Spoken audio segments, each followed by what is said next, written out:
আজকের press conference আমরা শুরু করছি। আমার সাথে leader of opposition Siliguri municipal corporation Amit Jain এবং 4 নম্বর ওয়ার্ডের পার্ষদ বিবেক সিং আছে।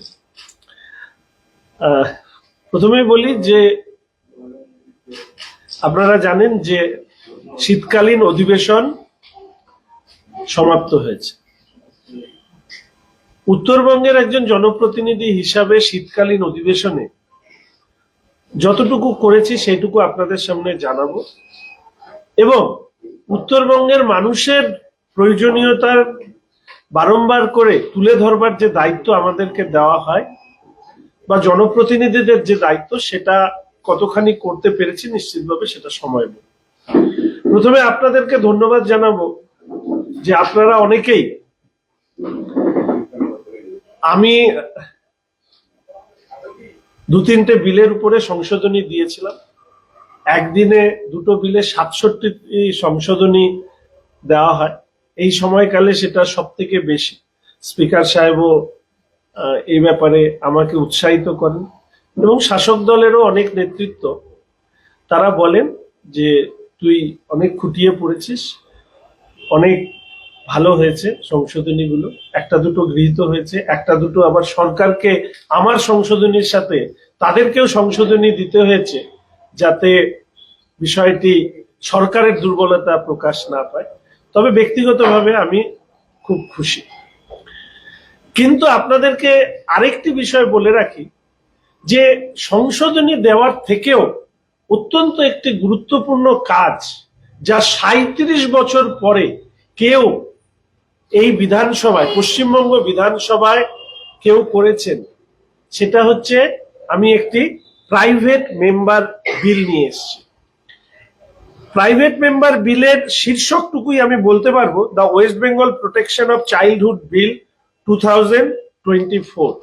37 বছর পর স্পিকার সাহেবের কাছ থেকে আমি শুনলাম 37 বছর পর কেউ প্রাইভেট মেম্বার বিল নিয়ে এসছে বিধানসভার অভ্যন্তরে। যেহেতু যা নিয়ম আছে তাতে সবকিছু বলা সম্ভব নয়, তবে এইটুকু আমি বলতে পারি আপনাকে যে বিল আমি জমা করেছি, যা ল ডিপার্টমেন্টে জমা রয়েছে, সরকার যদি আলোচনায় এই বিলকে নিয়ে আসেন, আমি বলতে পারি কোনো ফিনান্সিয়াল বার্ডেন ছাড়া এই বিল এমন ভাবে প্রস্তুত করা হয়েছে প্রত্যেক বাড়ির মা বাবা, শুধু পশ্চিমবঙ্গ নয় সারা দেশে এই বিল অ্যাপ্রিসিয়েটেড হবে এবং সারা দেশে এই বিল নিয়ে চর্চা হবে। যেহেতু এই বিলের বাদবাকি অংশ নিয়ে এই মুহূর্তে আমি বলতে পারবো না, শুধু এইটুকু বলি যে উত্তরবঙ্গের একজন জনপ্রতিনিধি হিসাবে 37 বছর পর একটা প্রাইভেট মেম্বার বিল আনা এবং ব্যক্তিগত ভাবে এবং অবশ্যই যারা এই বিল দেখেছেন তাদের যা আমি ফিডব্যাক শুনেছি, তাতে আমি মনে করি, আমি নিজে আত্মবিশ্বাসী সরকার এই বিল বিধানসভায় নিয়ে আসবেন পরবর্তী সেশনে। কিন্তু এই বিল বিধানসভায় চর্চা হলে সারা ভারতবর্ষে এই বিল নিয়ে চর্চা হবে, এইটুকু আশা রাখি। এবং বলা সম্ভব নয় নিয়মের অনুযায়ী, না আমি পরে বলছি, নিয়মের মধ্যেই এটা বলা সম্ভব নয়, বিল নিয়ে কোনো প্রচার করা যায় না, ফলে আমি শুধু শীর্ষকটুকু বললাম।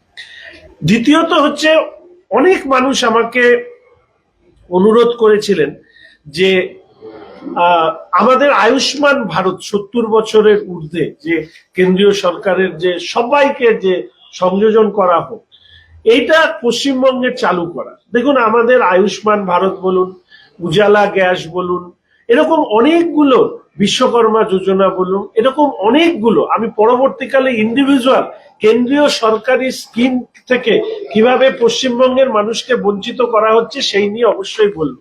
কিন্তু আপনাদের জ্ঞাতার্থে আমি জানাই যে মোশন আন্ডার রুল 185-এ আমি একটি মোশন জমা দিই আলোচনার জন্য বিধানসভার অভ্যন্তরে। বিরোধীদের থেকে আপনাদের মাথায় রাখতে হবে, সরকার পক্ষ মোশন নিয়ে আসলে সেই নিয়ে আলোচনা হয়, কিন্তু বিরোধীদের থেকে আমি এই মোশন জমা দিই। সেই মোশনে পরিষ্কারভাবে আমি অনুরোধ করি যে পশ্চিমবঙ্গ সরকার আয়ুষ্মান ভারতে 70 বছরের যে ঊর্ধ্বে যে স্কিম মাননীয় প্রধানমন্ত্রী গ্রহণ করেছেন তার সাথে পশ্চিমবঙ্গকে যুক্ত করা হোক। কিন্তু দুর্ভাগ্য হলো এটা সত্যি যে এই মোশন নিয়ে এখন পর্যন্ত স্পিকার সাহেব কোনো তার কোনো রুলিং দেননি।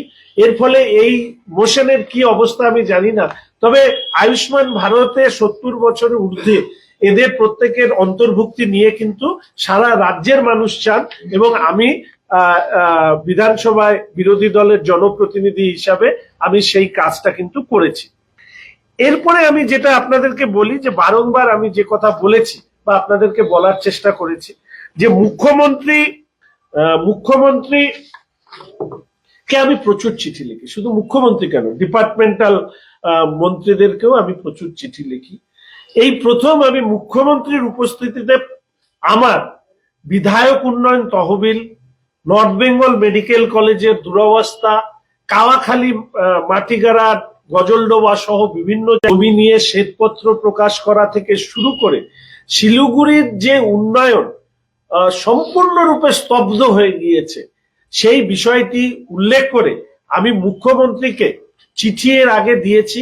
এর সাথে সাথে আমি এবার যেটা দিয়েছি সেটা হচ্ছে ওনার উপস্থিতিতে স্পিকার মহোদয়ের মাধ্যমে ওনার হাতে চিঠি, যেটা এই প্রথম, অর্থাৎ এতদিনে কোনো চিঠির উত্তর পাইনি, এই প্রথম ওনার উপস্থিতিতে, চিফ সেক্রেটারির উপস্থিতিতে, সারা বিধানসভার সমস্ত বিধায়কদের উপস্থিতিতে আমি একটি চিঠি দিই, এবং সেখানে আমি স্পষ্টভাবে মুখ্যমন্ত্রীকে এই কথা বলি, মাননীয় মুখ্যমন্ত্রী আহ্বান করেন বিধায়কদের কাছে যে এলাকার উন্নয়নের তহবিলে, বিধায়ক এলাকা উন্নয়ন তহবিলে টাকা আপনারা পৌরসভা পঞ্চায়েতকে দিন। দুর্ভাগ্য হচ্ছে আমি টাকা দিতে চাই, কিন্তু এই টাকা খরচ করবার ব্যাপারে আমি জানি না এখানকার কর্পোরেশন, এখানকার এসজেডিএ, ডিএম ম্যাডাম কার অ্যালার্জি।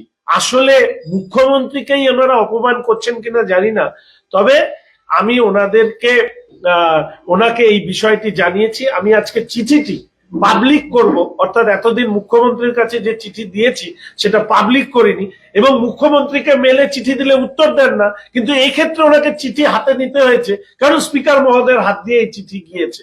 ফলে বিধায়ক উন্নয়ন তহবিলের অস্বচ্ছতা নিয়ে মুখ্যমন্ত্রী চান, অথচ ওনার ডিএম চান না, ওনার মেয়র চান না, ওনার ডেভেলপমেন্ট অর্গানাইজেশন এজেন্সি চান না, এইরকম একটা পরিস্থিতিতে ওনাকে চিঠি দিয়ে আমি শুধু একটা ছোট্ট আপনাদেরকে বলি, যেহেতু 33টা ওয়ার্ডে আমি হাতের তালুর মতন চিনি, এবং আমি নিজে এই প্রত্যেকটা ওয়ার্ডে মানুষের সাথে যোগাযোগ করি। আপনারা জানবেন 18 হোক, 28 হোক, 5 হোক, 4 হোক, বিভিন্ন ওয়ার্ডে মানুষ জল প্রায় ড্রেন থেকে খান, কারণ জলের কোনো স্পিড নেই। এর পাশাপাশি আরো দুর্ভাগ্যজনক, আপনারা প্রত্যেকে উপলব্ধি করবেন, কলোনির মধ্যে যে কুয়োগুলো আছে সেই কুয়োগুলো কোনোটা সংস্কার হয় না, সেখানে মহিলাদের যে স্নান করার জায়গা সেটা উন্মুক্ত। আমি এর আগে বলেছিলাম আপনাদের যে শিলিগুড়িতে মাল্টি লেভেল পার্কিং হোক, মাননীয় মেয়র সাহেব আমাকে সময় দেননি। এরপরে আমি বলেছিলাম শিলিগুড়িতে একটা জলাধার নির্মাণ বিধান মার্কেটের ক্ষেত্রে টাকাটা আপনারা নিন। এইবার আমি মুখ্যমন্ত্রীর সামনে এটা বলেছি যে শিলিগুড়ি শহরে কুয়ো পরিষ্কার করবার মতন টাকা আমাদের কর্পোরেশনের আছে কি নেই, যদি না থাকে তাহলে আপনারা আমার টাকা দিয়ে কুয়ো পরিষ্কার করুন। এবং আজকে আপনাদের মাধ্যমে মাননীয় মেয়র সাহেবের কাছে আমি অনুরোধ করছি যে উন্নয়ন নিয়ে দয়া করে রাজনীতি করবেন না। আমরা জানি যে কর্পোরেশনের শাসক দলের নেতাদের বড় বড় গাড়ি চড়ে, তাদের সম্পত্তির পরিমাণ হয়তো অনেক বেড়েছে, কিন্তু শিলিগুড়ির উন্নয়নটা স্তব্ধ হয়ে গিয়েছে, অনেক নাটকবাজি হয়েছে।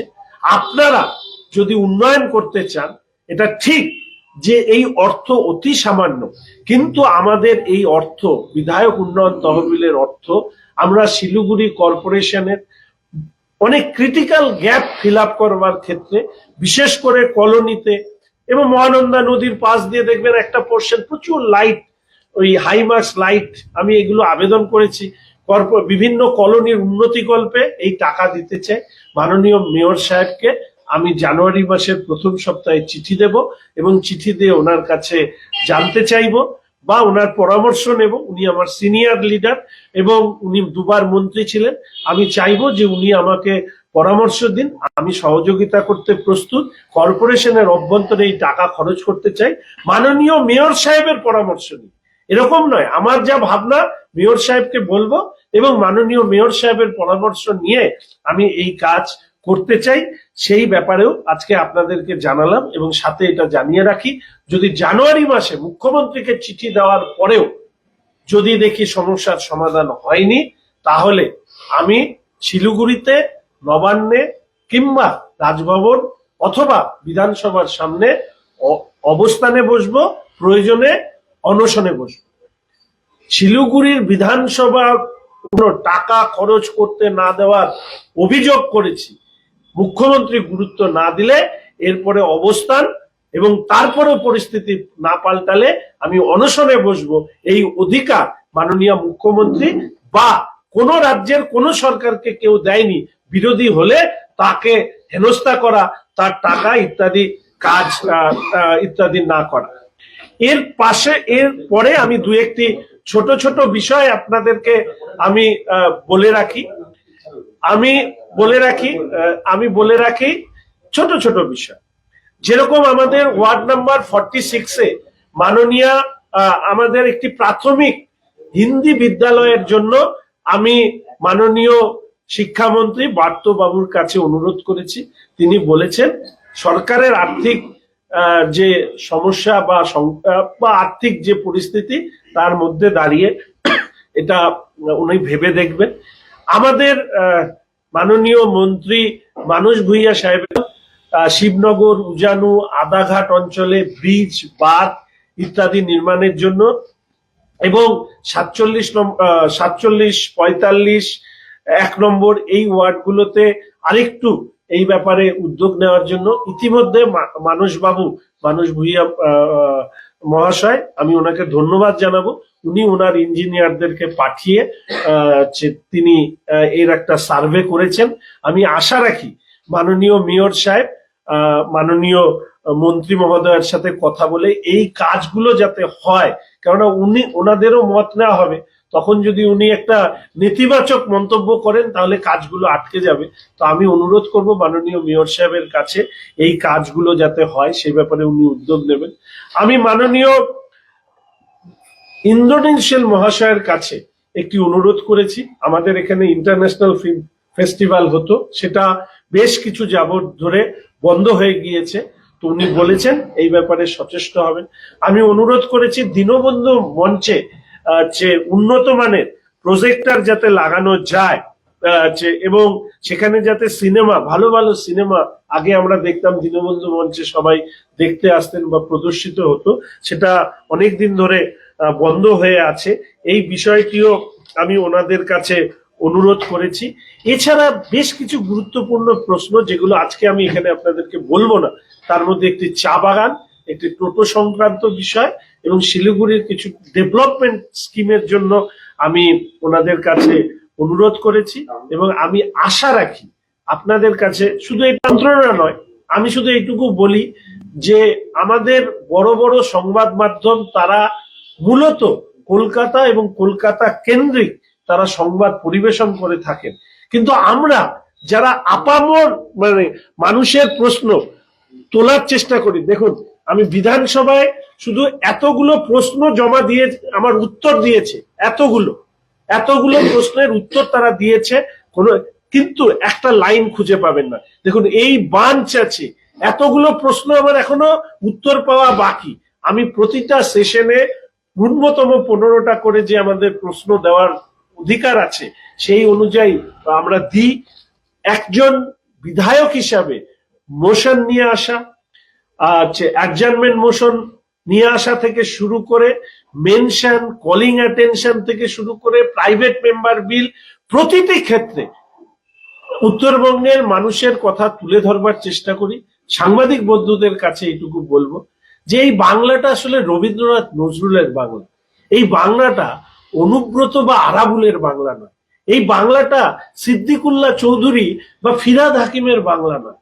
যা তারা বলছেন সেগুলোকে ফলাও করে প্রচার করছেন, কিন্তু যেগুলো সমাজের মঙ্গল হতে পারে, যেগুলো সমাজকে এগিয়ে নিয়ে যেতে পারে, সেই খবরগুলো কোথাও ধামাচাপা পড়ে যাচ্ছে কিনা সেটা আপনারা বিচার করবেন। সেই বিচার করবার যোগ্যতা আমার নেই। শুধু এইটুকু বলবো, এই বাংলাকে পরিবর্তন করতে চাইলে অবশ্যই সাংবাদিক বন্ধুদেরও সহযোগিতা প্রয়োজন, না হলে পতনের কোনো শব্দ হয় না।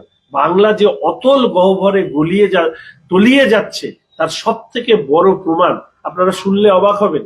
সিদ্দিকুল্লাহ চৌধুরী বলেছিল হামারা দো এবং সাথ মে হামারা ইত্যাদি ইত্যাদি, আমি আর বলছি না। আমি পরের দিন পয়েন্ট অফ অর্ডার তোলার পরে স্পিকার সাহেব বলছেন আমরা এটা নিয়ে রুলিং দেব। মাননীয় মুখ্যমন্ত্রী একটি শব্দ উচ্চারণ করেছেন, যে শব্দ বন্ধটা উনি ব্যবহার করতে পারেন না সাংবিধানিক পদে থেকে। আমি সেটাও স্পিকার সাহেবকে অনুরোধ করেছি, কিন্তু কোনো পয়েন্ট অফ অর্ডার দিইনি। মাননীয় মুখ্যমন্ত্রীর চেয়ারকে সম্মান করবার জন্য, ব্যক্তি নয়, মুখ্যমন্ত্রীর চেয়ারকে সম্মান করতে গিয়ে। ফলে বিধানসভার অভ্যন্তরের ছোটখাটো বিষয় মানুষের কাছে আসুক, লাইভ টেলিকাস্ট হোক। আমি বারবার করে বলেছি, আমরা যারা রাজনীতি এবং পড়াশুনো, জনগণের পাশে থাকা, একসাথে কাজটা করি, আমরা যারা রাজনীতিটাকে পেশা বানাইনি, ব্যবসা বানাইনি, আমরা চাই লাইভ টেলিকাস্ট হোক। আমরা চাই পশ্চিমবঙ্গের মানুষ দেখুক যে বিরোধী দলের বিধায়কদের প্রশ্নের সামনে কিভাবে শাসক দলের মন্ত্রীরা অপদস্থ হচ্ছে। ফলে এই বিষয় তখনই সামনে আসবে যদি লাইভ টেলিকাস্ট হয় রাজ্যসভা লোকসভার মতন।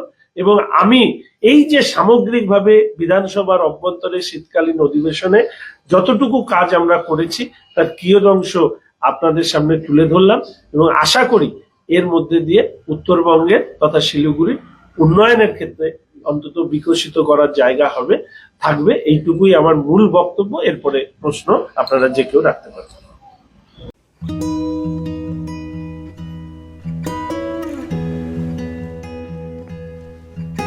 समय में रोपे को बिरु वाले बेला बेला मलजल पाए एक दिन रूख भैरो फलफूल दिन्छ त्यसरी नै एसआईपी में ससानो रकम लगाउनु गर्दै गरी ती रकमहरू भविष्यमा ठूलो रूप लिन सक्छ एवं तपाईले धनवान पनि बनाउन सक्छ।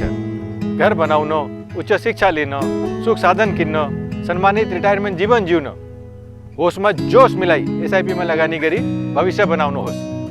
म्यूचुअल फंड निवेश बाजार के जोखिमों के अधीन है। योजना से जुड़े सभी दस्तावेजों को ध्यान से पढ़ें। यति धेरै हेयरफल हुन्छ कि म त दिक्क भइसके। बाथरूम त एन्टी हेयरफलको दोकान नै भइसक्यो अनि मेरो शिर एन्टी हेयर नै रह्यो। त्यसपछि मेरो फ्रेन्डले मलाई रेकमेन्ड गर्यो सोमानी वेलनेसबाट hair gummy packed with zinc and biotin from my hair. अब मेरो बाथरूम भयो एम्टी र हेयर हेल्दी। हेयर गमी उपलब्ध छ सोमानी वेलनेसमा, first floor, Somani building, new market, Gangtok. Sorry papa, मेरा सिलेक्शन नहीं हुआ। इट्स ओके बेटा, चलो दोबारा मेहनत करते हैं। सूर्या है, सुकून है। Punjab state dear 200 monthly lottery. पहिलो पुरस्कार 1,50,00,000 ग्यारेंटेड पुरस्कार। टिकट को मूल्य 200 रुपया। पहिलो पुरस्कार केवल बिक्री भएका टिकटबाट।